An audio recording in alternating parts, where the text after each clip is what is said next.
భూమికి చేరుకోనున్న వ్యోమగాములు ఉత్కంఠకు తెర, సర్వత్రా హర్షం.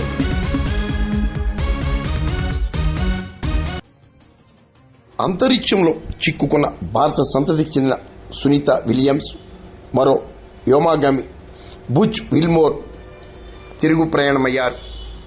ఎట్టకేలకు 9 నెలల అనంతరం భూమిపైకి చేరుకోనున్నారు.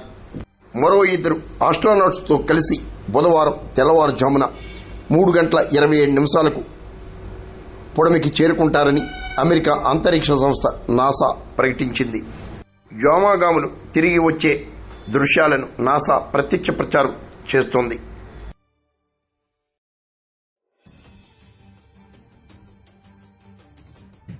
Nicole Ayers, the first of the Fly's newest class of astronauts to enter, and last commander